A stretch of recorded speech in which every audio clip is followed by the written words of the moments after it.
اعوذ باللہ من الشیطان الرجیم، بسم اللہ الرحمن الرحیم۔ آج کا انشاءاللہ پہلا پروگرام ہم شروع کر رہے ہیں، اس سلسلے کا پہلا پروگرام۔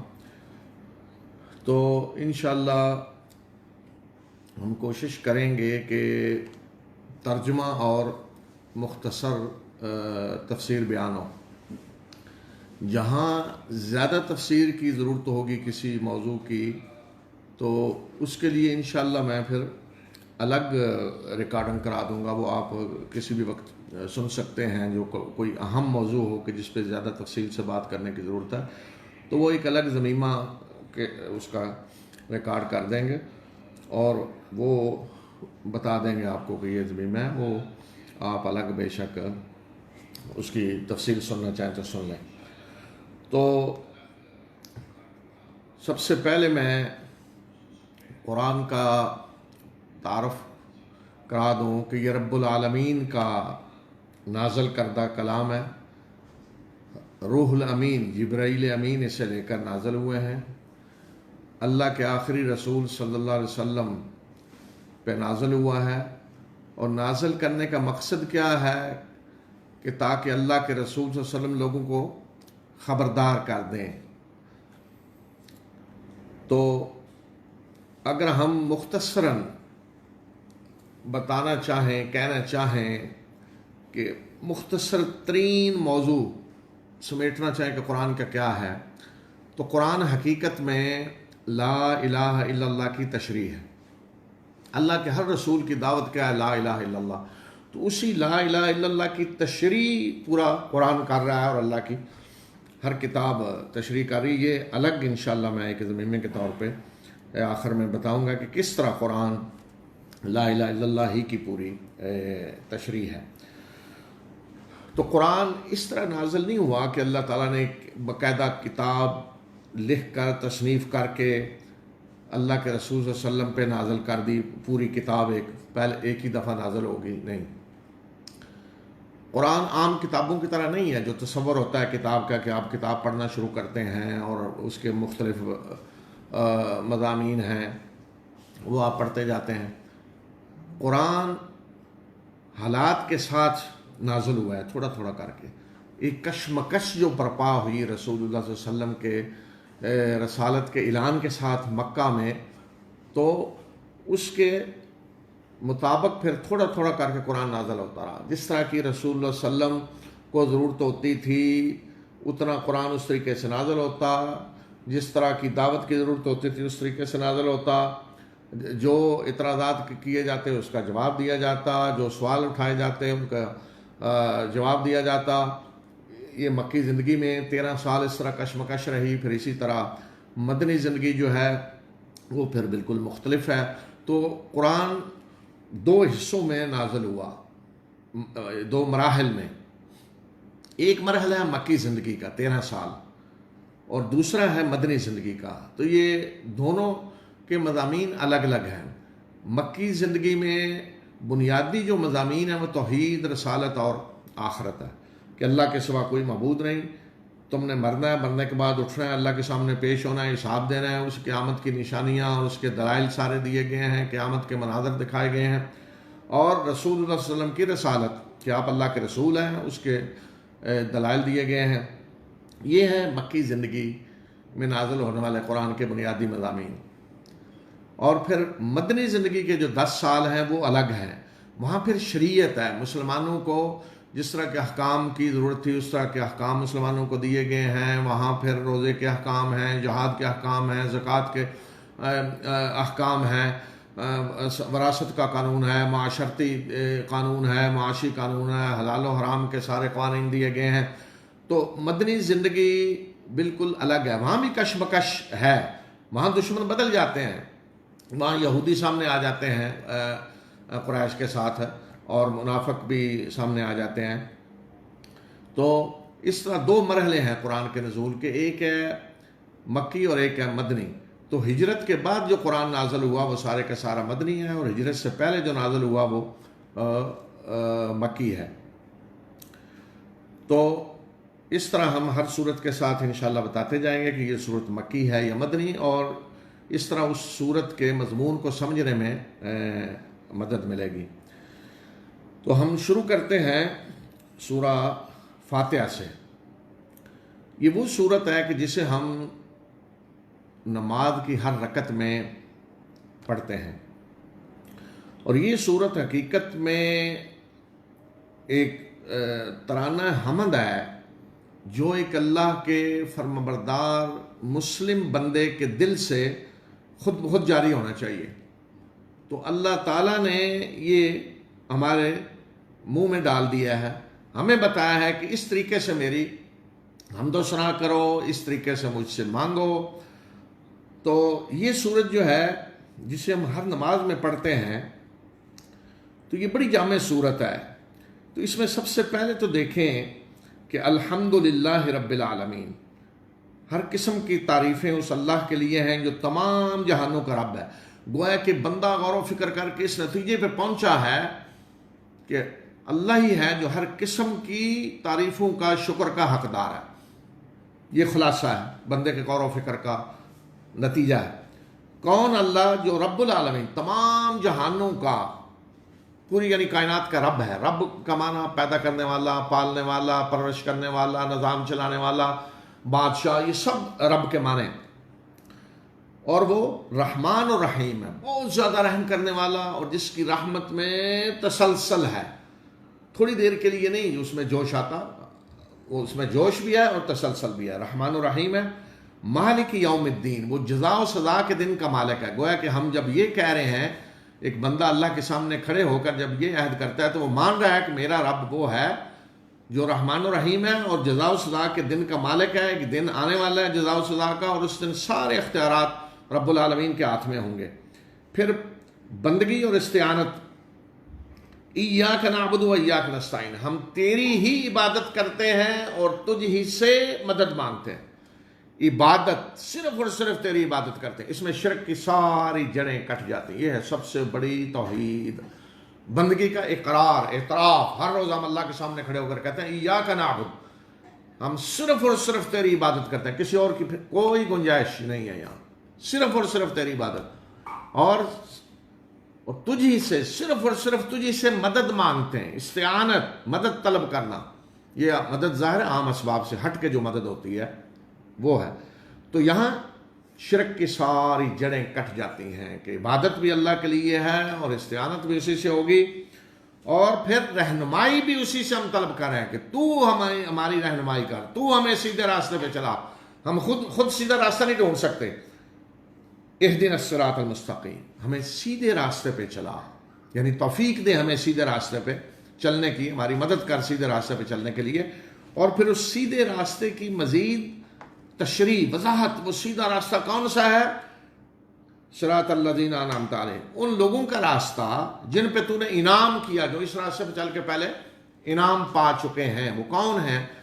وہ سورہ نساء میں اللہ تعالیٰ نے بتا دیا ہے، اولئک الذین انعم اللہ علیہم من النبیین والصدیقین والشہداء والصالحین، کہ یہ کون ہے انعام یافتہ؟ کہ جن پہ اللہ نے انعام کیا، نبی اور صدیقین اور شہداء اور صالحین، ایک اللہ کے بندے۔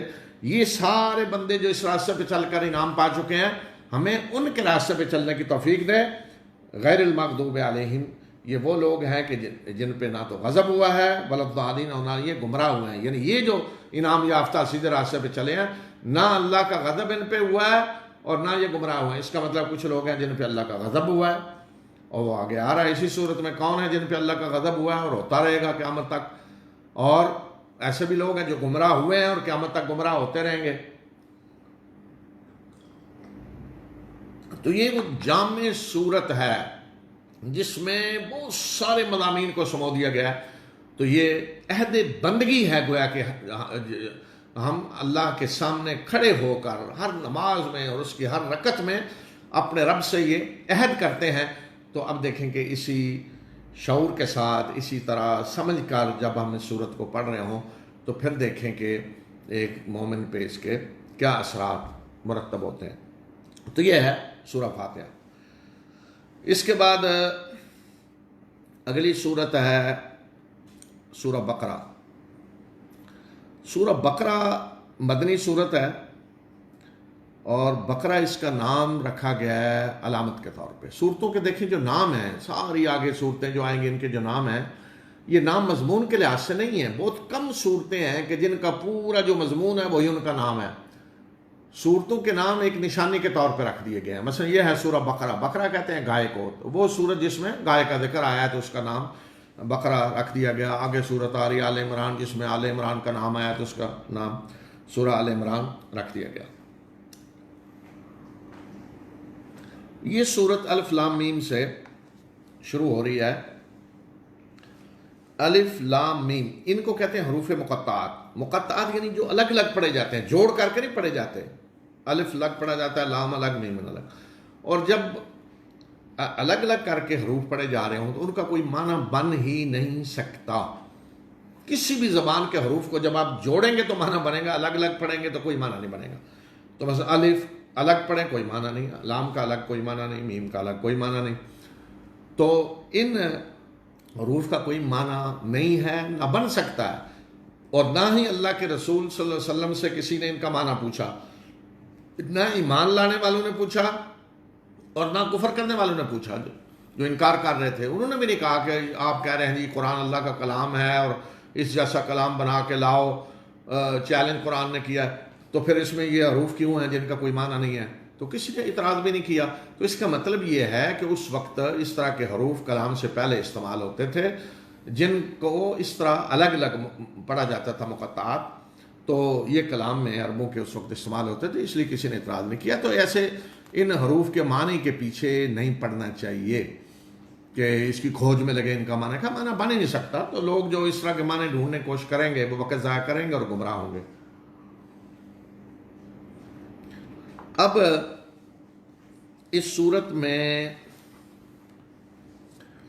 آیت نمبر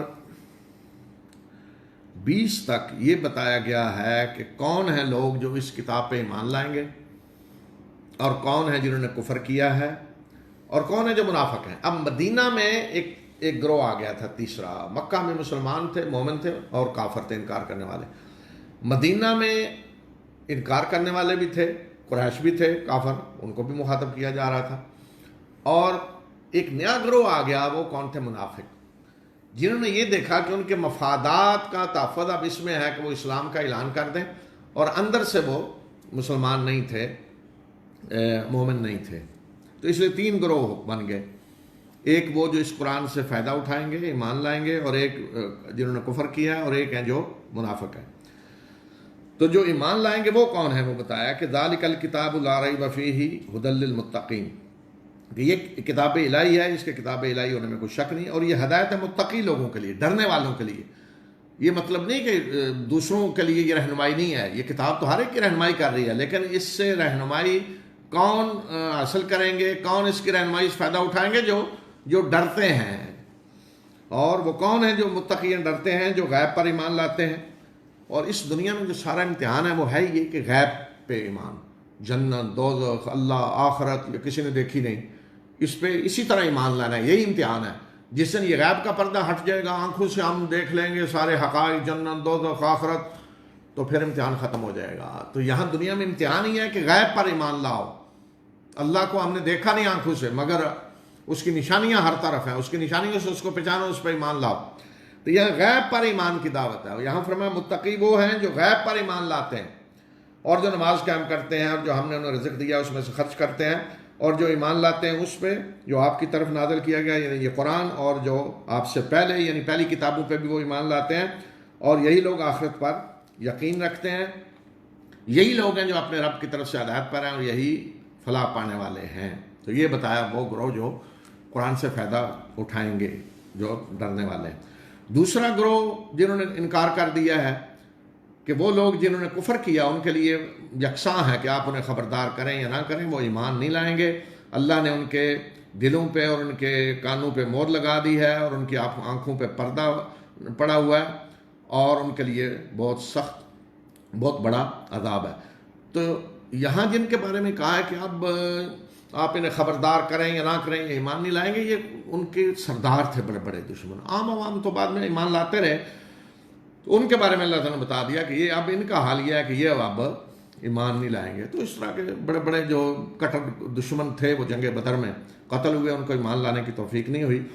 تو یہ جو اللہ تعالیٰ نے کہا کہ ان کی آنکھوں اور کانوں پہ اللہ نے مور لگا دی ہے، تو یہ نہیں کہ مور اللہ کی طرف سے باقاعدہ لگ جاتی ہے. اصل میں یہ ہے کہ انسان خود اپنے کان بند کر لیتا ہے حق کو سننے کے لیے اور آنکھیں بند کر لیتا ہے. تو اس طرح پھر اللہ تعالیٰ بھی اسے چھوڑ دیتا ہے اسی طرح. تو گویا کہ یہ اللہ کے اذن سے ہوتا ہے، تو اس لیے اس کو کہا کہ اللہ مور لگا دیتا ہے ان کے دلوں پہ، یعنی پھر اللہ ایسے لوگوں کو توفیق نہیں دیتا. پھر ہے اگلا گروہ، وہ کون سا منافقین کا، کہ لوگوں میں سے ایسے ہیں جو کہتے ہیں کہ ہم ایمان لائے اللہ اور یوم آخرت میں، حالانکہ وہ مومن نہیں ہیں، وہ اللہ اور مومنوں سے دھوکہ بازی کر رہے ہیں. حالانکہ وہ صرف اور صرف اپنے آپ ہی کو دھوکہ دے رہے ہیں اور انہیں اس بات کا شعور نہیں ہے. ان کے دلوں میں ایک بیماری ہے، اللہ نے ان کی بیماری کو بڑھا دیا ہے اور ان کے لیے دردناک عذاب ہے اس وجہ سے کہ جو وہ جھوٹ بولتے رہے ہیں. اور جب ان لوگوں کو کہا جاتا ہے کہ زمین میں فساد نہ پھیلاؤ تو کہتے ہیں کہ ہم تو صرف اور صرف اصلاح کرنے والے ہیں. خبردار، بے شک یہی لوگ فساد پھیلانے والے ہیں لیکن انہیں اس کا شعور نہیں ہے. اور جب انہیں کہا جاتا ہے کہ اس طرح ایمان لاؤ جس طرح لوگ ایمان لائے ہیں تو کہتے ہیں کیا ہم بے وقوفوں کی طرح ایمان لائیں. خبردار، بے شک یہی لوگ بے وقوف ہیں لیکن یہ جانتے نہیں ہیں. اور جب یہ ایمان لانے والوں سے ملتے ہیں تو کہتے ہیں کہ ہم ایمان لائے، اور جب یہ تنہائی میں اپنے سرداروں شیاطین سے ملتے ہیں تو انہیں کہتے ہیں کہ ہم تو تمہارے ساتھ ہیں، ہم تو مذاق کر رہے ہیں صرف یعنی مسلمانوں سے. اللہ ان سے مذاق کر رہا ہے اور ان کی سرکشی میں انہیں ڈھیل دے رہا ہے. یہ اندھوں کی طرح بہکے پھر رہے ہیں. یہی وہ لوگ ہیں کہ جنہوں نے ہدایت کے بدلے میں گمراہی کو خریدا اور ان کی تجارت منافع بخش نہیں ہوئی اور نہ ہی یہ ہدایت یافتہ ہیں. یہ منافقین کے بارے میں بتا کہ وہ اپنے آپ کو پیش کر رہے تھے کہ ہم تو مصلحین ہیں، ہم نہیں چاہتے لڑائیاں ہوں، جنگیں ہوں، ہم تو صلح چاہتے ہیں، امن ہونا چاہیے. تو اس طریقے سے وہ اپنے آپ کو پیش کرتے تھے. فرمایا یہ مفسدین ہے، یہ مصلحین نہیں ہیں، اور مومنوں کو دھوکہ دینے کی کوشش کرتے. اپنے سرداروں کے پاس جاتے تو انہیں کہتے ہیں ہم تمہارے ساتھ ہیں. تو اللہ تعالیٰ نے اس طرح ان کا پردہ چاک کر دیا. اب دو قسم کے منافق تھے. ایک تھے جو کٹ منافق، جو اندر سے بغض اور حسد رکھتے تھے مسلمانوں کے خلاف، جس طرح کہ عبداللہ ابن ابی تھا. ان کے بارے میں بتا دیا کہ یہ اندھے بہرے گنگے ہیں، گویا کہ اب یہ تو ایمان نہیں لائیں گے، واپس نہیں پلٹیں گے، کوئی امید نہیں ہے. دوسرے وہ تھے جو عملی طور پہ کمزور تھے، اسلام کے احکام انہیں مشکل لگتے تھے، کبھی کوئی کام کر لیا کبھی پیچھے ہٹ گئے. تو ان کے بارے میں امید دلائی ہے کہ ہو سکتا ہے سیدھے ہو جائیں. اور انہوں نے بھی کہا ہے کہ سیدھے ہو جاؤ ورنہ اللہ تمہیں بھی دوسرے گروہ کی طرح کر دے گا. تو دو گروہوں کی مثال یہاں تمثیل سے بیان کی ہے، ایک مثال دے کر. ان کی مثال ایسے ہے کہ جیسے کسی نے آگ جلائی اور جب اس کا ارد گرد ماحول روشن ہو گیا تو اللہ نے ان کا نور سلب کر لیا اور انہیں اندھیروں میں چھوڑ دیا کہ انہیں کچھ نظر نہیں آ رہا. یعنی اللہ نے انہیں روشنی عطا کی، ایمان کی روشنی. اللہ کے رسول صلی اللہ علیہ وسلم ان کے درمیان موجود ہیں، لیکن یہ اندھیرے میں بھٹکنے کے لیے تیار ہو گئے تو اللہ نے بھی چھوڑ دیا انہیں پھر بھٹکنے کے لیے. یہ گنگے ہیں، بہرے ہیں، اندھے ہیں، یہ واپس نہیں آئیں گے. یہ پہلا گروہ کہ اب ان سے کوئی امید نہیں. یا ان کی مثال ایسی ہے جیسے آسمان سے بارش نازل ہو اور اس میں تاریکی بھی ہے اور کڑک بھی ہے اور چمک بھی ہے. تو یہ لوگ بجلی کی کڑک چمک کے ڈر سے اور موت سے بچنے کے لیے اپنی انگلیاں اپنے کانوں میں ٹھونس لیتے ہیں. اور اللہ ایسے کافروں کو گھیرے ہوئے ہے، قریب ہے کہ بجلی ان کی آنکھوں کو اچک لے. اور جب کبھی بھی ان کے لیے کچھ روشنی ہوتی ہے چل پڑتے ہیں، اور جب ان پہ اندھیرا چھا جاتا ہے تو یہ کھڑے ہو جاتے ہیں. اور اگر اللہ چاہے تو ان کی بھی سماعت اور بصارت کو سلب کر لے پہلے گروہ کی طرح. بے شک اللہ ہر چیز پہ قادر ہے. ان کو بھی وارننگ دی کہ تمہیں بھی اللہ تمہاری توفیق بھی سلب کر لے گا اگر تم باز نہ آئے. تو یہ دوسرا گروہ ہے جو اتنے کٹر منافق نہیں تھے، جن کا حال یہ تھا کہ تو تھوڑا سا کام کر لیا آسان ہے تو مشکل ہے تو کھڑے ہو گئے. اس کے بعد اگلی آیات میں لوگوں کو بتایا کہ عبادت کس کی ہونی چاہیے، اللہ کی عبادت کیوں ہونی چاہیے، کہ اللہ کا حق ہے اس کی عبادت کی جائے تو کیوں. اے لوگوں اپنے اس رب کی عبادت کرو جس نے تمہیں پیدا کیا اور ان لوگوں کو بھی جو تم سے پہلے گزرے تاکہ تم بچو، یعنی عذاب سے بچو. تو بتایا کہ کیوں اللہ کی عبادت ہونی چاہیے کہ وہ رب ہے، اس نے پیدا کیا تمہیں پوری کائنات کو، جس نے تمہارے لیے زمین کو فرش بنایا اور آسمان کو چھت، اور اس نے آسمان سے پانی نازل کیا اور اس پانی کے ذریعے تمہارے رزق کے طور پہ ہر قسم کے پھل نکالے. اور اللہ کے ساتھ اس کے شریک نہ ٹھہراؤ، ہمسر نہ بناؤ، حالانکہ تم جانتے ہو کہ ان میں سے کسی کا کوئی حصہ نہیں ہے کوئی چیز پیدا کرنے میں۔ تو یہ تو تھی توحید، اللہ کی عبادت، کہ اللہ کا حق ہے کہ اس کی عبادت کی جائے۔ اب یہ کہ رسالت، کہ رسول اللہ صلی اللہ علیہ وسلم کے رسول ہونے میں اگر کوئی شک ہے تو اس کے لیے پھر آگے بات لگ دی، اور اگر تمہیں اس چیز میں کوئی شک ہے جو ہم نے اپنے بندے پہ نازل کی یعنی قرآن، تو اس جیسی کوئی صورت بنا کے لے آؤ اور اپنے ہم نماؤں کو بھی بلا لو اللہ کے سوا، اگر تم سچے ہو۔ اگر اس بات میں سچے ہو کہ قرآن اللہ کا کلام نہیں ہے، تو پھر تم بھی عرب ہو، عربی زبان تمہاری اپنی مادری زبان ہے، تو اپنے ہم نماؤں کو بھی بلا لو اور اس جیسی ایک صورت بنا کے لے آؤ۔ اور اگر تم نے یہ کام نہ کیا اور قطعاً نہیں کر سکو گے تو پھر اس آگ سے ڈرو جس کا ایندھن انسان اور پتھر ہے، جو کافروں کے لیے تیار کی گئی ہے، اور خوشخبری دے دیں ان لوگوں کو جو ایمان لائے اور جنہوں نے نیک اعمال کیے کہ ان کے لیے ایسے باغات ہیں جن کے نیچے نہریں بہ رہی ہوں گی، اور جب کبھی بھی انہیں اس میں رزق دیا جائے گا پھلوں کا تو وہ کہیں گے کہ یہ وہی ہے جو ہمیں اس سے پہلے دیا گیا یعنی دنیا میں، اور انہیں اس سے ملتا جلتا رزق دیا جائے گا، یعنی جو پھل جنت میں ہوں گے وہ شکل میں اسی طرح کہ جس طرح دنیا میں ہے، اس لیے کہ انسان اگر کسی پھل سے مانوس نہ ہو تو وہ کھاتا نہیں ہے، تو اسی طرح کے پھل جو دنیا میں تھے اسی طرح کی شکل ہوگی تاکہ اہل جنت ان سے مانوس ہوں، اور ان کے لیے اس جنت میں پاکیزہ بیویاں ہوں گی اور وہ اس میں ہمیشہ ہمیشہ رہیں گے۔ اگلی آیت میں ایک اعتراض کا جواب دیا گیا ہے، جب قرآن نے توحید بیان کرتے ہوئے فرمایا کہ اے لوگو تم جن کی اللہ کے سوا عبادت کرتے ہو وہ سارے اکٹھے ہو جائیں تو ایک مکھی بھی نہیں بنا سکتے، اور مکھی اگر کوئی چیز چھین لے تو اس سے چھڑا بھی نہیں سکتے۔ تو یہ جب آیت نازل ہوئی تو اعتراض کیا لوگوں نے، دیکھیں جی قرآن اللہ کی کتاب ہے اور یہ مچھر اور مکھیوں کی بات کر رہا ہے، یہ کیوں؟ تو اس کا جواب دیا ہے کہ اللہ اس بات سے نہیں شرماتا کہ وہ کسی مکھی، مچھر یا اس سے بھی گھٹیا چیز کی مثال دے، اس سے بھی چھوٹی چھوٹی کوئی چھوٹا سا بیکٹیریا کو وائرس، اس کی اللہ مثال دے، اس سے کم بھی۔ اور جن لوگوں نے کفر کیا ہے تو وہ کہتے ہیں کہ اللہ کو اس طرح کی مثال سے کیا سروکار، اللہ کیوں جو اتنی چھوٹی چھوٹی مثالیں دے گا؟ اسی چیز کے ذریعے اللہ بہتوں کو گمراہ کرتا ہے اور بہتوں کو ہدایت دیتا ہے، یعنی انہی مثالوں سے کچھ لوگ سمجھ جاتے ہیں، ہدایت پا جاتے ہیں، اور انہی مثالوں کے ذریعے کچھ جو بدکتے ہیں گمراہ ہو جاتے ہیں۔ اور بتایا کہ پھر گمراہ کون ہوتے ہیں اس طرح کی مثالوں کے ذریعے؟ جن کے اندر پہلے ہی بیماری ہوتی ہے۔ وہ بیماری کیا ہے؟ اور اللہ اس کے ذریعے گمراہ نہیں کرتا مگر انہی لوگوں کو جو فاسق ہیں، بد کردار ہیں، جو اللہ کے عہد کو اس کو پختہ کرنے کے بعد توڑتے ہیں، اور جس چیز کو اللہ نے جوڑنے کا حکم دیا ہے اس کو کاٹتے ہیں، یعنی صلہ رحمی نہیں کرتے، اور زمین میں فساد پھیلاتے ہیں۔ یہی لوگ خسارہ پانے والے ہیں۔ لوگوں تم کیسے اللہ کا انکار کرتے ہو، کفر کرتے ہو، حالانکہ تم مردہ تھے، اللہ نے تمہیں زندہ کیا، یعنی تمہارا کوئی نام و نشان نہیں تھا، وہ تمہیں وجود میں لایا، پھر وہ تمہیں موت دے گا دنیا میں، اور پھر وہ تمہیں زندہ کرے گا مرنے کے بعد، پھر اسی کی طرف تم پلٹا کر لائے جاؤ گے۔ وہی ہے جس نے تمہارے لیے زمین میں جو کچھ ہے سب کچھ پیدا کیا، یعنی زمین میں جو کچھ ہے وہ اس نے تمہارے لیے پیدا کیا ہے۔ پھر وہ آسمان کی طرف متوجہ ہوا اور اس نے 7 آسمان بنا دیا، اور وہ ہر چیز کو جاننے والا ہے۔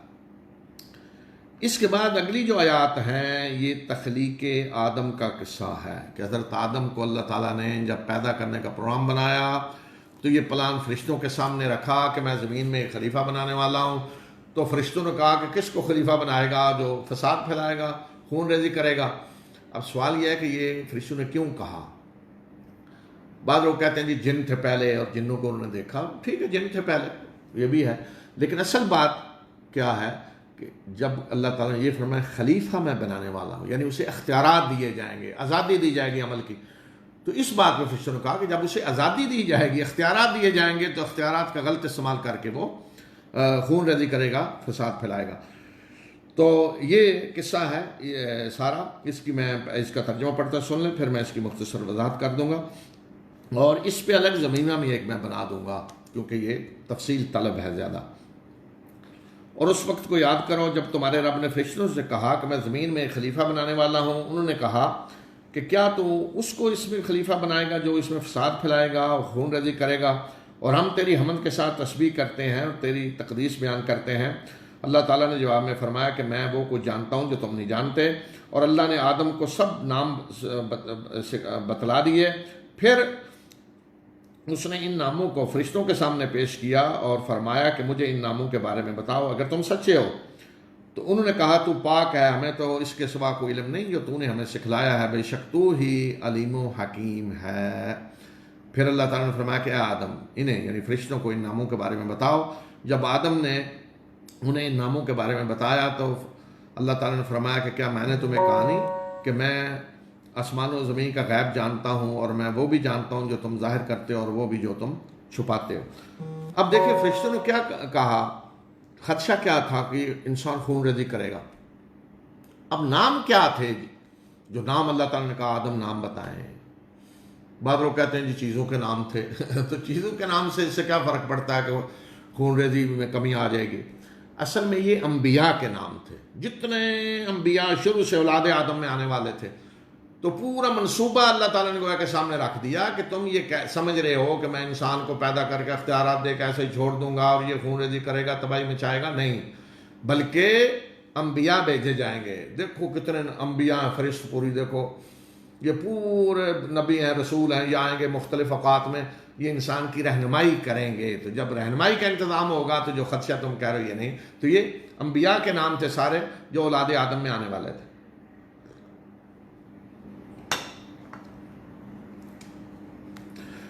اور ہم نے فرشتوں سے کہا کہ آدم کو سجدہ کرو، تو سب نے سجدہ کیا سوائے ابلیس کے، اس نے انکار کیا اور تکبر کیا اور وہ کافروں میں سے ہو گیا۔ اور ہم نے کہا کہ اے آدم، تم اور تمہاری بیوی اس باغ میں رہو اور اس میں سے کھاؤ پیو بفراغت، بغیر روک ٹوک کے، جہاں سے تم دونوں چاہو، اور اس درخت کے قریب نہ جانا ورنہ تم ظالموں میں سے ہو جاؤ گے۔ تو شیطان نے انہیں اس درخت کے بارے میں پھسلایا اور انہیں اس حالت سے نکال دیا جس میں وہ تھے، اور ہم نے کہا کہ نکل جاؤ یہاں سے، تم ایک دوسرے کے دشمن ہو اور تمہارے لیے زمین میں خاص وقت تک ٹھہرنا ہوگا اور فائدہ اٹھانا ہوگا۔ اور آدم نے اپنے رب سے کچھ کلمات سیکھے تو اس کے رب نے اس کی توبہ قبول کی، بے شک وہ توبہ قبول کرنے والا اور مہربان ہے۔ تو ہم نے کہا کہ نکل جاؤ یہاں سے سارے کے سارے، تو پھر جب تمہارے پاس میری طرف سے رہنمائی آئے گی تو جس نے میری رہنمائی کی پیروی کی ایسے لوگوں کے لیے نہ کوئی خوف ہوگا اور نہ غم، اور جن لوگوں نے کفر کیا اور ہماری آیات کو جھٹلایا تو یہی وہ لوگ ہیں جو آگ میں جانے والے ہیں اور اس میں ہمیشہ رہیں گے۔ یہ موضوع تفصیل طلب ہے، اس پہ انشاءاللہ میں نا آج ایک ضمیمہ بنا دوں گا اس پہ بھی، اور آگے ایک اور موضوع آ رہا ہے جادو والا، ان دونوں پہ میں ضمیمہ بنا دوں گا تو آپ الگ اس کو سن لیں۔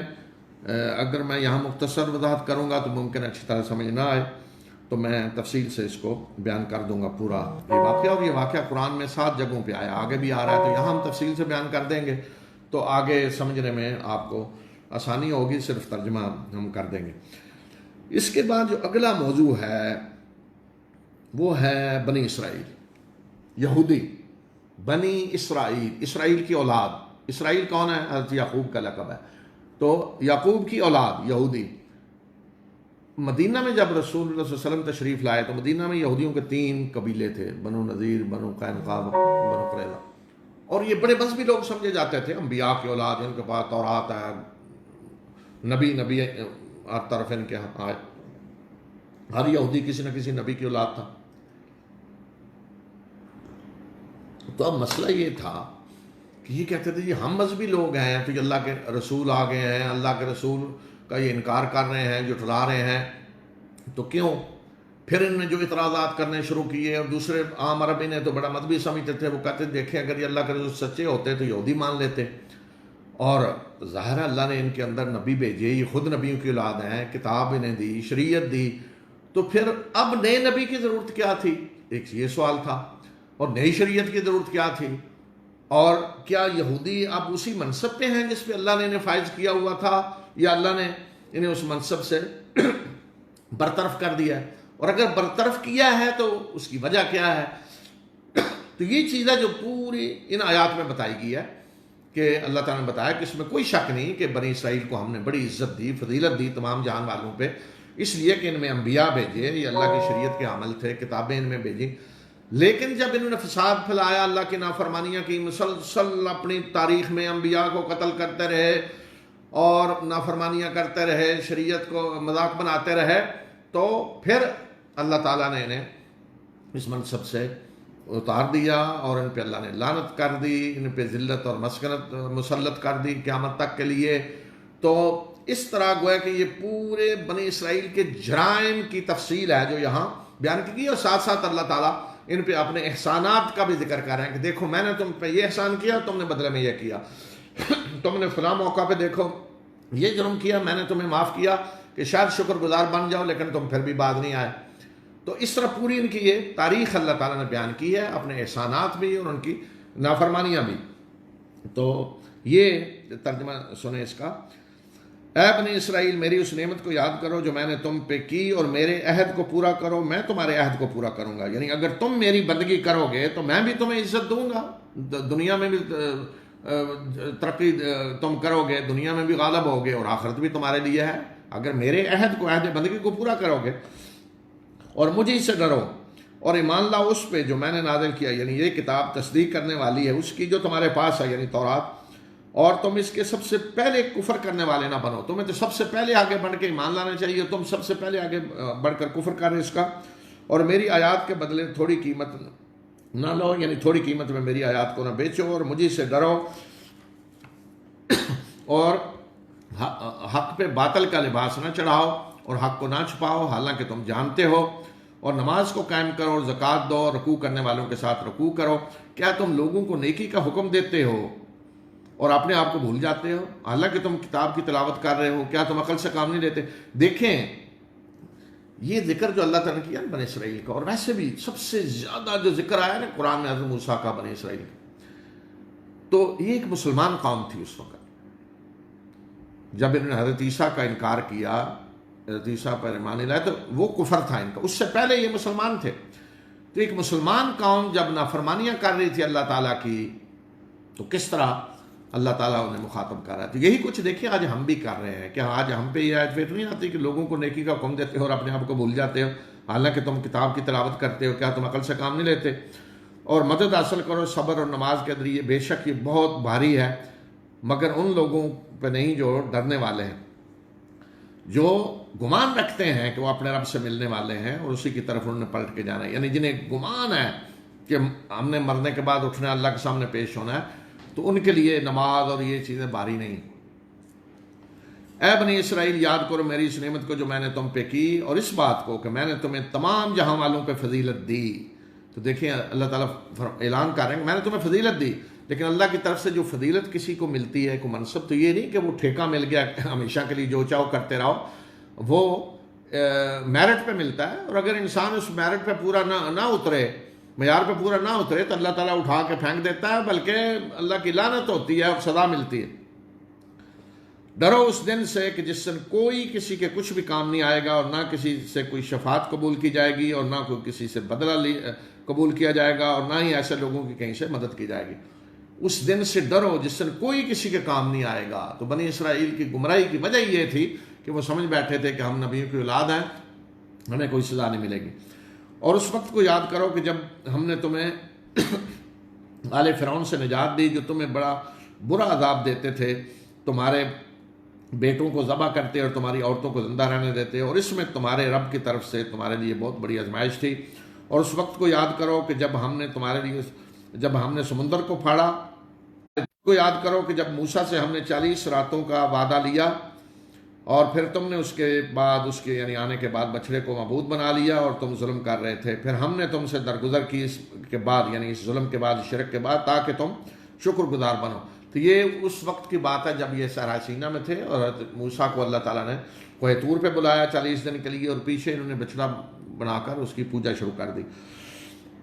یہ ان کے جرائم بتائے جا رہے ہیں۔ اور اس وقت کو یاد کرو کہ جب ہم نے موسیٰ کو کتاب اور فرقان دی تاکہ تم ہدایت پاؤ۔ اللہ کی ہر کتاب رحمت ہے، ہدایت ہے، فرقان ہے۔ فرقان کا مطلب حق و باطل میں فرق کرنے والی چیز۔ اور اس وقت کو یاد کرو کہ جب موسیٰ نے کہا کہ اے میری قوم، بے شک تم نے بچڑے کو معبود بنا کر اپنے اوپر ظلم کیا ہے، اپنے رب کے ہاں توبہ کرو اور اپنے آپ کو قتل کرو، یعنی اپنے ان لوگوں کو جنہوں نے شرک کیا ہے، یہ تمہارے لیے تمہارے رب کے ہاں بہتر ہے۔ تو اس طرح اس نے تمہاری توبہ قبول کی، بے شک وہ توبہ قبول کرنے والا اور مہربان ہے۔ اور اس وقت کو یاد کرو جب تم نے کہا کہ اے موسیٰ، ہم تو تمہاری بات نہیں مانیں گے جب تک کہ ہم اللہ کو اعلانیہ نہ دیکھ لیں. تو تمہیں ایک جھٹکے نے، ایک کرنٹ نے آ پکڑا اور تم دیکھ رہے تھے. یہ اس وقت کا واقعہ جب حضرت موسیٰ کے ساتھ گئے ان کے سردار بڑے بڑے کوہ طور پہ، تو انہوں نے کہا ہم اللہ کو اعلانیہ دیکھنا چاہتے ہیں. تو اس وقت پھر ان کی یہ حالت ہوئی کہ ایسے کرنٹ لگی کہ گر گئے.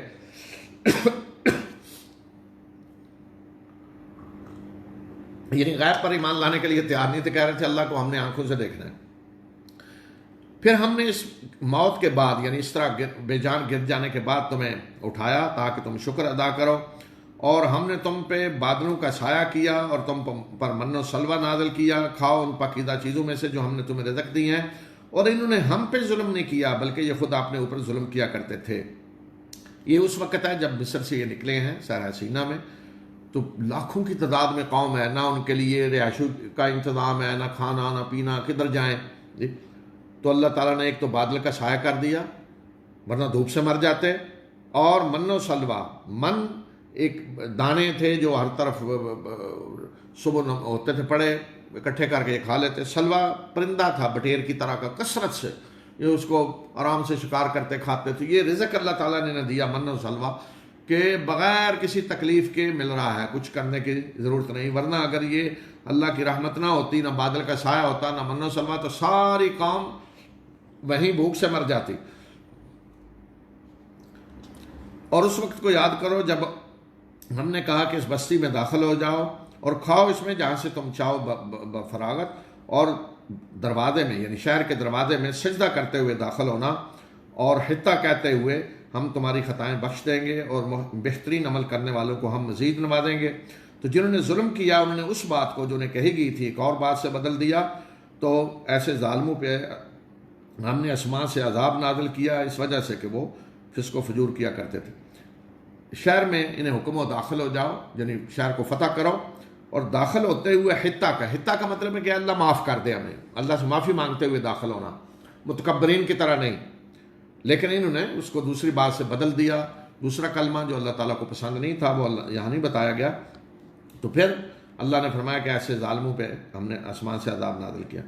اب یہ صحرا سینا ہی کا واقعہ ہے کہ قوم کے لیے پانی نہیں تھا، پانی کا انتظام کس طرح اللہ تعالیٰ نے کیا.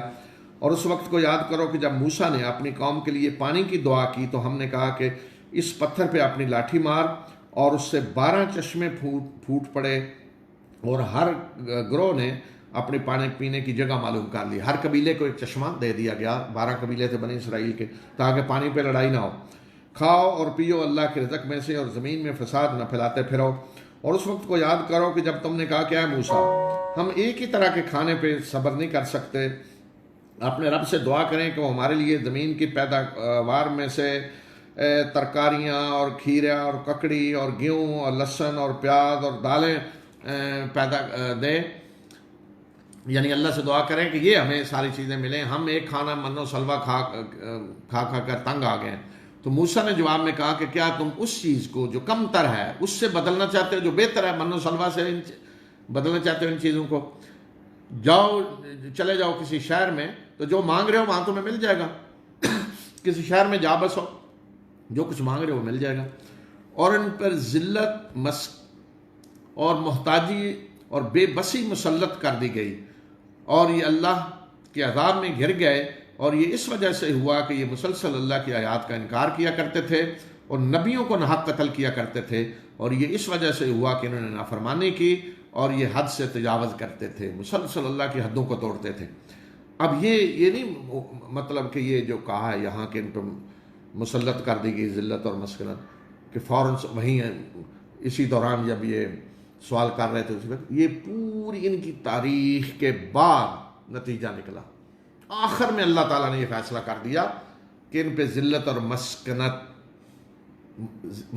محتاجی، بے بسی، کسی دوسرے کے سہارے جئیں گے، کوئی حیثیت نہیں ان کی. تو یہ آخر میں جا کے اللہ تعالیٰ نے سزا دی. پوری لمبی تاریخ ان کی انبیاء آتے رہے، سمجھاتے رہے اور پھر یہ سزا ملی. بے شک وہ لوگ جو ایمان لائے اور وہ جو یہودی ہوئے اور نصارہ اور صابی، جو بھی اللہ اور یوم آخرت پر ایمان لایا اور اس نے نیک عمل کیا، تو ایسے لوگوں کے لیے ان کا اجر ہے ان کے رب کے ہاں، اور ایسے لوگوں پہ نہ کوئی خوف ہوگا اور نہ غم. یہ جو آیت ہے، اس کا بھی میں ضمیمے میں ذکر کر دوں گا تھوڑا، کیونکہ اس آیت سے بعض لوگ غلط فائدہ اٹھاتے ہیں کہ جو بھی یہ خواہ وہ یہودی ہو، عیسائی ہو، جو بھی ہو، اگر وہ نیک عمل کرے تو کیا وہ جنت میں جائے گا؟ تو اس پہ بھی میں انشاءاللہ الگ بات کروں گا ضمیمے میں۔ اور اس وقت کو یاد کرو کہ جب ہم نے تم سے میثاق یعنی پختہ عہد لیا اور تمہارے اوپر طور کو اٹھایا کہ مضبوطی سے پکڑو اس چیز کو جو ہم نے تمہیں دی ہے یعنی تورات، اور جو کچھ اس میں ہے اس کو یاد رکھو تاکہ تم گناہوں سے بچو، تقوی اختیار کرو۔ پھر تم نے اس کے بعد بھی منہ پھیرا، اور اگر تم پہ اللہ کا فضل اور اس کی رحمت نہ ہوتی تو تم خسارہ پانے والوں میں سے بن جاتے۔ جب تورات دی جا رہی تھی تو اس وقت کا واقعہ۔ اور تمہیں ان لوگوں کے بارے میں تو معلوم ہی ہے جنہوں نے تم میں سے ہفتے کے دن زیادتی کی، اور ہم نے انہیں کہا کہ بندر بن جاؤ، ہر طرف سے دتکارے ہوئے ذلیل۔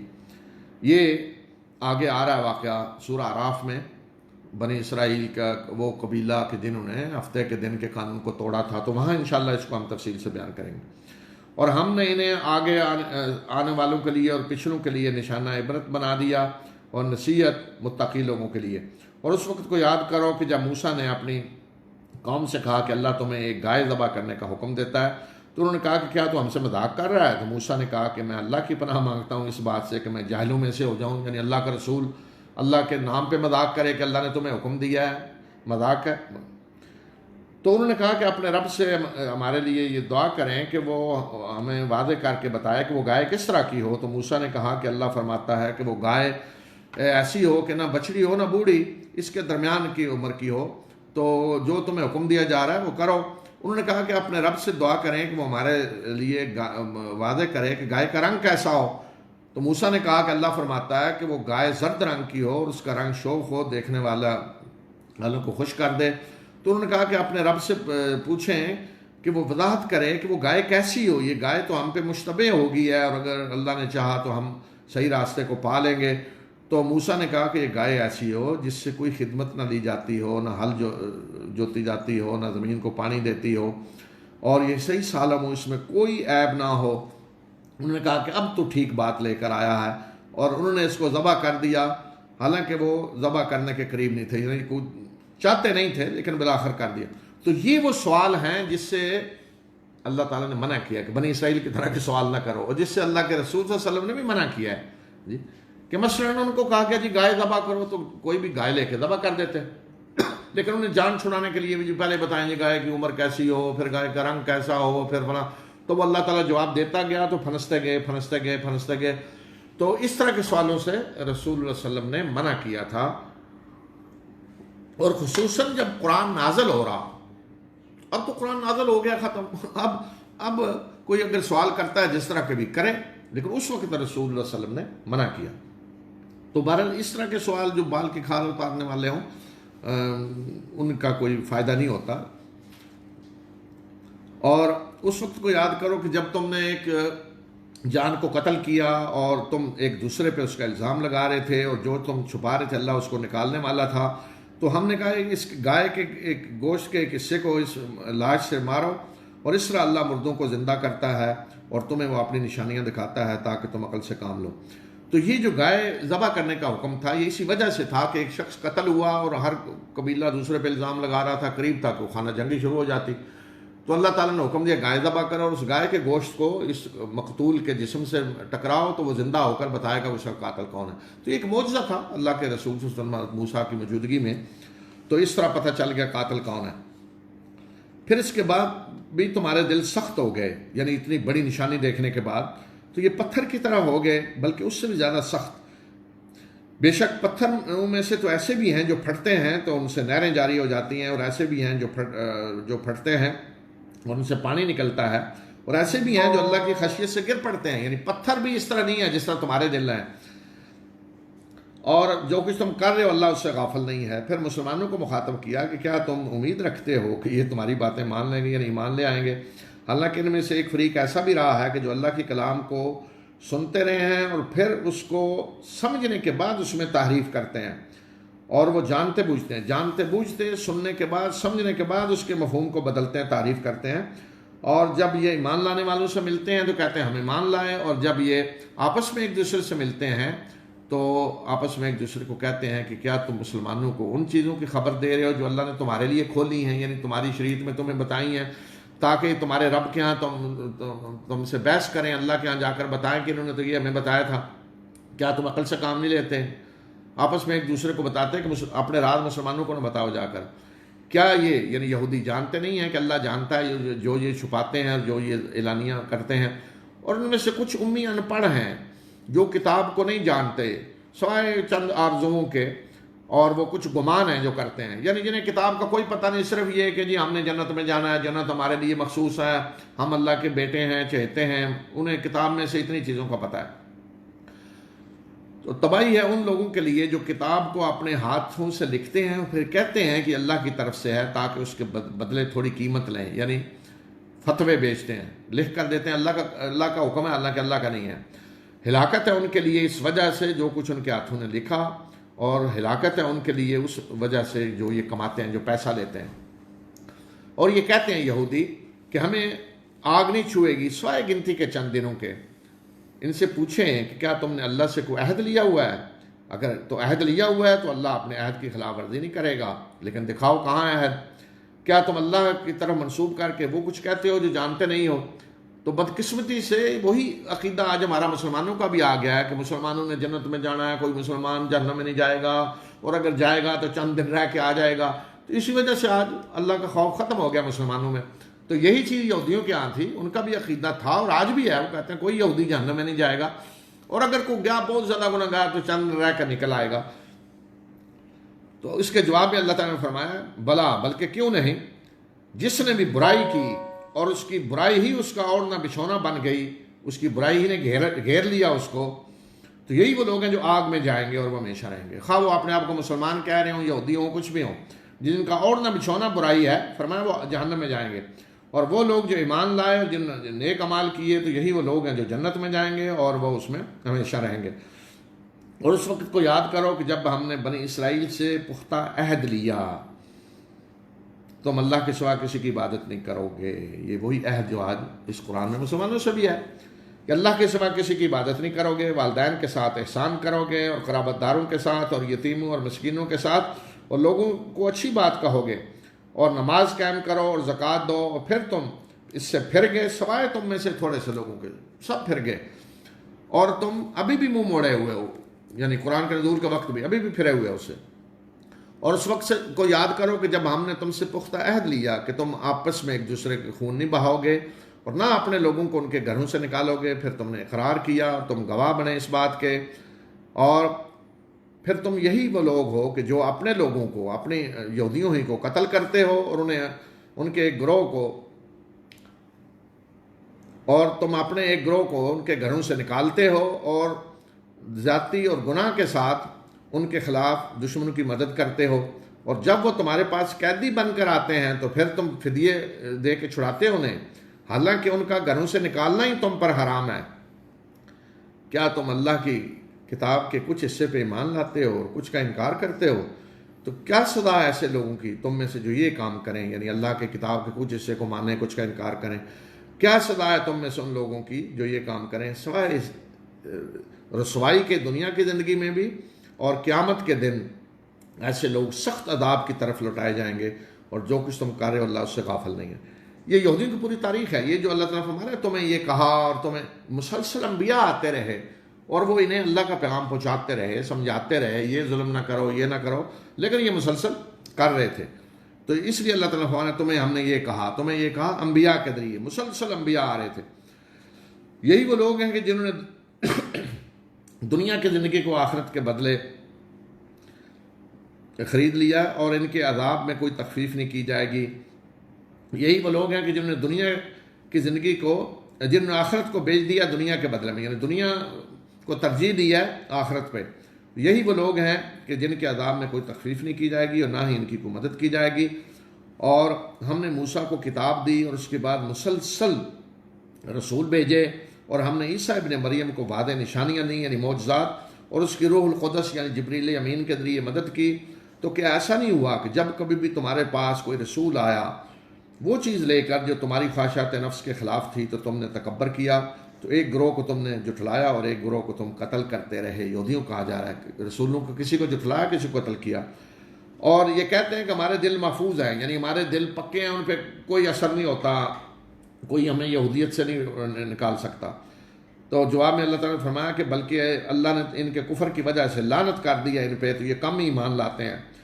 اور جب ان کے پاس اللہ کی طرف سے ایک کتاب آئی تصدیق کرنے والی اس کی جو ان کے پاس ہے، اور اس سے پہلے یہ کافروں کے مقابلے میں فتح کی دعائیں کیا کرتے تھے، اور جب ان کے پاس وہ آ گئی کتاب جس کو انہوں نے پہچان لیا تو انہوں نے اس کا کفر کر دیا. تو اللہ کی لعنت ہے کافروں پہ. تو بڑی بری چیز ہے جس کے بدلے میں انہوں نے اپنے آپ کو بیچ دیا ہے کہ یہ کفر کر رہے ہیں اس کا جو اللہ نے نازل کیا ہے، اس ضد میں کہ اللہ اپنا فضل اپنے بندوں میں سے جس پہ چاہتا ہے نازل کرتا ہے. اور یہ غضب پہ غضب کے میں گر گئے ہیں، اور ایسے کافروں کے لیے رسوا کن عذاب ہے. تو یہ بتایا کہ کفر کیوں کر رہے ہیں اللہ کے رسول صلی اللہ علیہ وسلم کا قرآن کا، کہ ضد میں کہ اللہ نے اپنا فضل بنی اسرائیل سے باہر کیوں کیا ہے، یعنی بنی اسماعیل میں اللہ نے نبی کیوں بھیجا ہے، قرآن کیوں نازل کیا ہے. تو یہ ضد ہے جس کی وجہ سے یہ کفر کر رہے ہیں. تو یہ تو مزید اللہ کے غضب پہ غضب کے مستحق بن رہے ہیں. تو ایک تو یہ ہے کہ انکار کر رہے ہیں اللہ کی کتاب کا، اور دوسرا انکار کس وجہ سے کہ اللہ نے اپنا فضل جس پہ چاہا کیوں نازل کیا. یعنی اللہ ان سے پوچھتا کہ اللہ نے اپنا فضل کس پہ نازل کرنا ہے. اور جب انہیں کہا جاتا ہے کہ مان لاؤ اس پہ جو اللہ نے نازل کیا، تو کہتے ہیں تو ہم تو صرف اسی پہ مان لائیں گے جو ہماری طرف نازل کیا گیا، اور اس کے سوا جو کچھ ہے اس کا یہ انکار کرتے ہیں، حالانکہ وہ حق ہے تصدیق کرنے والا اس کی جو ان کے پاس ہے.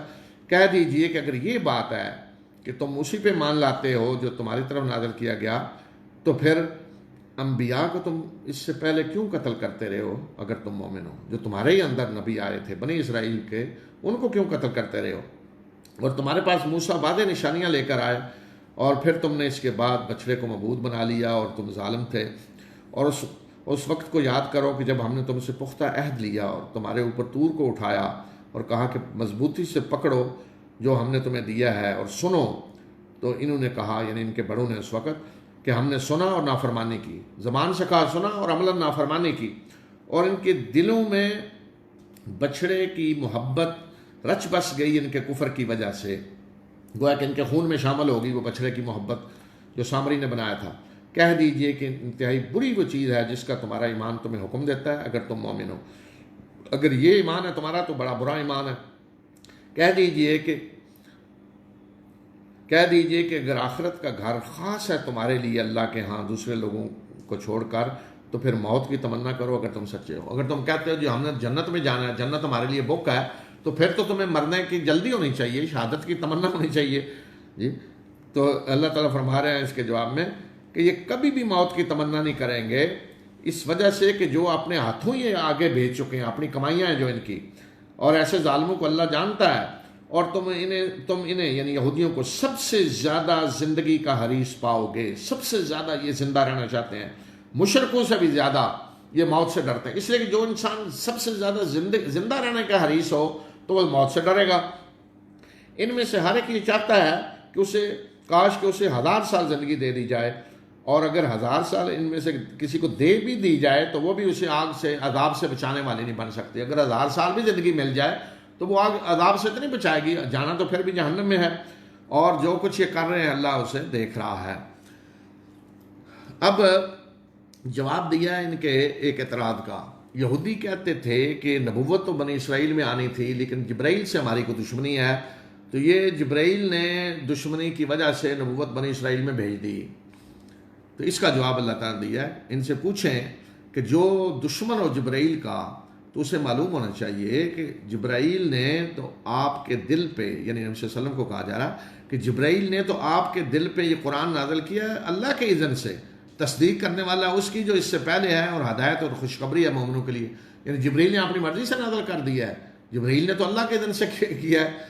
اور جو شخص دشمن ہو اللہ کا اور اس کے فرشتوں کا اور رسولوں کا اور جبرائیل اور میکائیل کا، تو بے شک اللہ بھی ایسے کافروں کا دشمن ہے. یعنی یہ نہیں ہو سکتا کہ کوئی جبرائیل کا تو دشمن ہے اور اللہ سے دوستی ہے، کوئی اللہ کے رسولوں کا دشمن ہے اور اللہ سے دوستی ہے، اللہ کے فرشتوں میں سے کسی سے دشمنی ہے اور اللہ سے تعلقات بڑے اچھے ہیں. تو فرمایا کہ جو اللہ کا دشمن ہے فرشتوں رسولوں کا جبرائیل میکائیل، تو اللہ بھی ایسے کافروں کا دشمن ہے. اور ہم نے آپ کی طرف واضح نشانیاں نازل کر دی ہیں اور ان کا انکار صرف وہی لوگ کرتے ہیں جو فاسق ہیں۔ تو کیا ایسا نہیں ہوا کہ جب کبھی بھی انہوں نے کوئی عہد کیا تو ان کے ایک گروہ نے اسے اٹھا کے پھینک دیا، اور ان میں سے اکثر ایمان نہیں لاتے رہے، اور جب بھی ان کے پاس اللہ کی طرف سے کوئی رسول آیا تصدیق کرنے والا اس کی جو ان کے پاس ہے، تو اہل کتاب کے ایک گروہ نے اللہ کی کتاب کو پیٹھ پیچھے پھینک دیا، گویا کہ وہ جانتے ہی نہیں ہیں، اور انہوں نے پیروی کی اس چیز کی جو شیاطین پڑھتے تھے سلیمان کی حکومت میں، یعنی جادو۔ اور سلیمان نے کفر نہیں کیا بلکہ شیاطین نے کفر کیا جو لوگوں کو جادو سکھلاتے تھے، اور اس چیز کی انہوں نے پیروی کی جو 2 فرشتوں پہ نازل کیا گیا بابل میں، ہاروت اور ماروت پہ، اور وہ کسی کو وہ نہیں سکھلاتے تھے جب تک کہ وہ کہہ نہ دیں کہ ہم آزمائش ہیں تم کفر نہ کرو۔ اس کے باوجود وہ لوگ ان دونوں سے وہ کچھ سیکھتے تھے جس کے ذریعے وہ میاں بیوی میں جدائی ڈالتے، یعنی مرد اور عورت میں، اور وہ اس جادو کے ذریعے کسی کو بھی کوئی نقصان نہیں پہنچا سکتے تھے اللہ کے اذن کے بغیر، اور یہ لوگ وہ کچھ سیکھتے جو انہیں نقصان دیتا، نفع نہیں پہنچاتا تھا، حالانکہ انہیں معلوم ہو چکا تھا کہ جو بھی اس چیز کا خریدار بنے گا، یعنی جادو کا کام کرے گا، تو آخرت میں اس کا کوئی حصہ نہیں ہے۔ تو انتہائی بری وہ چیز ہے جس کے یہ خریدار بنے، جس کے بدلے میں انہوں نے اپنے آپ کو بیچا، کاش کہ یہ جانتے ہوتے، اور اگر یہ لوگ ایمان لاتے اور تقوی اختیار کرتے تو اللہ کے ہاں جو ثواب انہیں ملتا، جو بدلہ ملتا، وہ بہتر تھا، کاش کہ یہ جانتے ہوتے۔ اے لوگوں جو ایمان لائے ہو، رائنا نہ کہا کرو بلکہ انظر نہ کہو اور سنو، اور کافروں کے لیے دردناک عذاب ہے۔ یہودی رسول اللہ صلی اللہ علیہ وسلم کی مجلسوں میں جب آتے تو ایک مجلسی آداب تھا کہ کوئی بات سمجھ نہیں آئی کسی کو تو وہ کہتے رائنا، یعنی تھوڑی دوبارہ بات دہرا دیں کہ ہمیں تاکہ سمجھ آ جائے۔ تو یہودی اس کو اس طرح پڑھتے رائنا کہہ کے کہ اے ہمارے چرواہے، تو رسول اللہ صلی اللہ علیہ وسلم کی شان میں گستاخی کرنے کی کوشش کرتے۔ تو اللہ تعالیٰ نے مسلمانوں کو کہا کہ یہ لفظ بدل دیں، رائنا کہیں نہ، انظر نہ کہیں، ہمیں دیکھیں، مطلب وہی ہے کہ ذرا بات دوبارہ دہرا دیں کہ ہمیں سمجھ آ جائے، اور ساتھ ہی فرمایا کہ وسمعوا، غور سے سنو۔ یہ نہیں ہونا چاہیے کہ آدمی سست ہو کے بیٹھا ہو، توجہ کہیں اور ہے، اور بار بار کہے جی دوبارہ کہیں مجھے سمجھ نہیں آئی۔ اور جن لوگوں نے اہل کتاب میں سے کفر کیا ہے، وہ نہیں چاہتے کہ تم پر تمہارے رب کی طرف سے کوئی رحمت نازل کی جائے، اور نہ ہی مشرک، یعنی مشرک اہل کتاب یہ نہیں چاہتے کہ تم پر تمہارے رب کی طرف سے کوئی خیر نازل کی جائے، اور اللہ اپنی رحمت کے لیے جس کو چاہتا ہے خاص کر لیتا ہے، اور اللہ بہت بڑے فضل والا ہے۔ اگلی آیت میں جواب ہے ایک اعتراض کا کہ قرآن میں کوئی حکم نازل ہوتا تھا ایک خاص مدت کے لیے، جیسے ایک آرڈیننس ہوتا ہے وقتی طور پہ، اور جب اس کی مدت پوری ہو جاتی تو اس کی جگہ دوسرا قانون آ جاتا۔ تو اس پہ اعتراض کیا یہودیوں نے یا اور بھی لوگوں نے کہ یہ اللہ کا کلام ہے تو پھر یہ کیوں ہو رہا ہے؟ تو اس کا جواب یہاں اللہ تعالیٰ نے دیا ہے کہ جس آیت کو بھی ہم منسوخ کرتے ہیں یا اسے بھلا دیتے ہیں، نظر انداز کر دیتے ہیں، تو اس سے بہتر ہم لے کے آتے ہیں، یا اسی طرح کا حکم آ جاتا ہے یا اس سے بہتر۔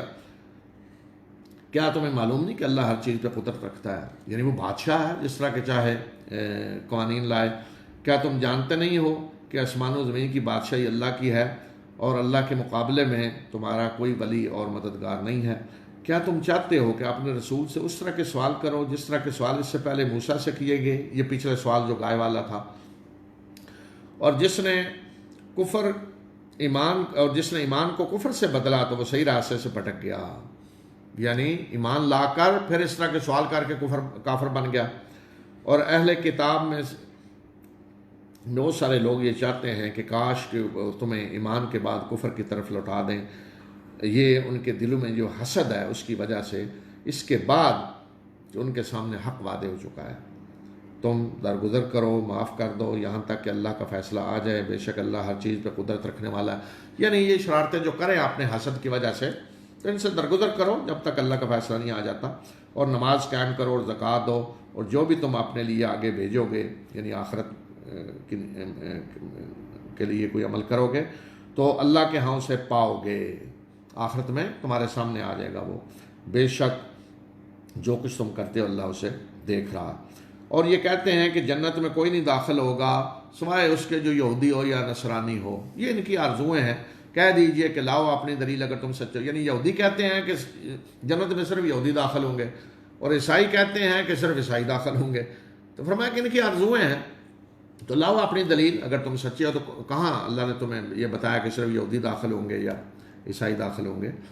کیوں نہیں، بلکہ کون جنت میں داخل ہوگا بتایا، کیوں نہیں، بلکہ وہ شخص کہ جس نے اپنے آپ کو اللہ کے سپرد کر دیا، جھکا دیا اپنے آپ کو اللہ کے سامنے، اپنے آپ کو اللہ کے حوالے کر دیا، اور وہ بہترین عمل کرنے والا ہو، تو ایسا شخص جو ہے اس کا اجر اس کے رب کے ہاں محفوظ ہے، اور ایسے لوگوں کو نہ کوئی خوف ہوگا نہ وہ غمگین ہوں گے. یعنی ایسے لوگ ہیں جو جنت میں جائیں گے. اور یہودیوں نے کہا کہ نصارہ کچھ نہیں ہے، اور نصارہ کہتے ہیں یہودی کچھ نہیں ہے، حالانکہ یہ سب کتاب کی تلاوت کرتے ہیں. اسی طرح ان لوگوں نے بھی انہی کی طرح کہا جو نہیں جانتے، یعنی مشرک جن کے پاس کوئی کتاب نہیں، وہ بھی دوسروں کو کفر کے فتوے لگا رہے ہیں، اور وہ بھی کہہ رہے ہیں یہ گمراہ ہیں، یہ گمراہ ہیں. اور اللہ ان کے درمیان قیامت کے دن فیصلہ کرے گا ان باتوں میں جن میں یہ اختلاف کرتے رہے ہیں. اچھا، یہ جو چیز ہے نا کہ جو مذہبی جھگڑے ہیں تو ان کا فیصلہ دنیا میں نہیں ہونا، یہاں غیب ہے، امتحان ہو رہا ہے، اس کے فیصلے آخرت میں ہونے ہیں. تو اب یہودی کہہ رہے ہیں ہم حق پہ ہیں، عیسائی کہہ رہے ہیں ہم حق پہ ہیں، مشرکین مکہ کہتے تھے ہم سچے ہیں، یہ سارے گمراہ. تو اللہ تعالیٰ فرمانے ہیں کہ ان کے درمیان فیصلہ اللہ قیامت کے دن کرے گا. یہ نہیں ہوگا کہ آسمان سے فرشتہ آ کے بتائے جی حق پہ اور یہ باطل پہ ہے.